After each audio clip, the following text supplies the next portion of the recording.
ក្រុមដែលធ្វើបានល្អបំផុតរបស់ Captain Yu Hai ថ្ងៃនេះគឺបានទៅលើក្រុមទី1អូបងទីវ៉ាជាមួយនឹងទីតុយនេះគឺជាវគ្គ collaboration ហើយបេក្ខជននៅក្នុងក្រុម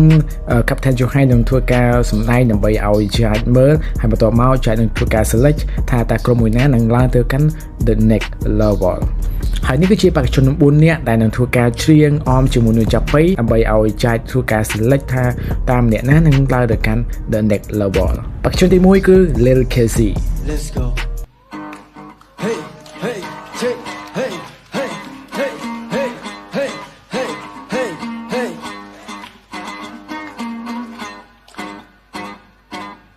សំពះបាត់ជើងសុំពោពីម៉ាក់ជប់ធ្វើរោងចាខ្ញុំមិនក៏វ័យពេលនេះខ្ញុំចេញមករះលើវិថីនេះជាក៏វ័យសម័យពី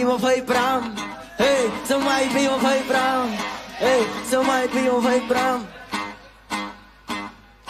សុំតោដល់ all contestant ពេលនេះខ្ញុំចេញមកមិនសំចៃដៃសុំតោណាឲ្យសូម20ពេលនេះខ្ញុំលោកលេខសុំទៅមុនហើយហេ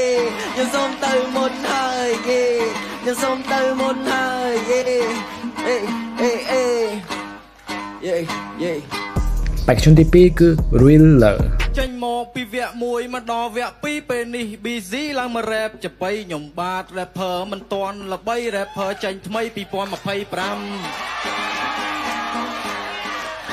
អេអេអេអេអេអេ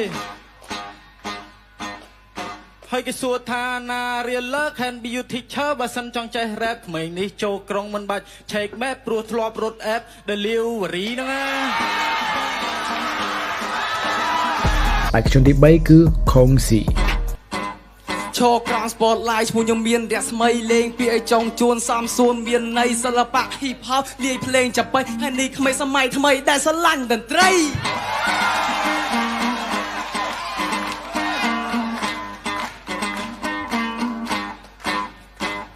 ថាក្មេងខ្ញុំនេះឈ្គន់នឹងដូរតន្ត្រីតែខ្ញុំចេះកែច្នៃតាំងពីនៅក្មេងវ័យបើតំពរថ្មីខ្ញុំចេញមកលោកលៃធ្វើអស់ពីដៃទើបគេឲ្យតម្លៃ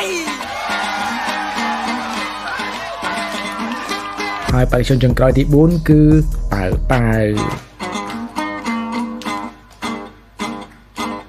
ខ្ញុំបាទប៉ៅ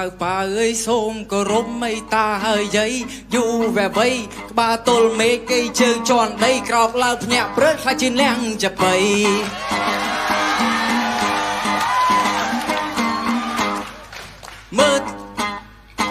មើលទៅយៈធំប៉ិនភ្នំមិនមើលមកខ្ញុំប៉ប៉ិនសັດចៃយៈប្រាប់ខ្ញុំថាកុំចង់រត់វៃឲ្យមកលេះអីចាំាញ់ហុចម៉ាននេះ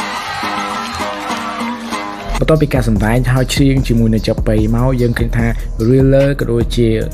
Lil Casey ក៏បានជាប់នៅក្នុងវគ្គនេះផងដែរហើយក៏សូមចូលរួមសិក្សាចំពោះប៉ៅក៏ដូចជា Kongsi ដែលមិនអាចបន្តទៅកាន់វគ្គបន្តផងដែរអរគុណសម្រាប់ការតាមដានវីដេអូមួយនេះសូមកុំភ្លេចធ្វើការ follow for more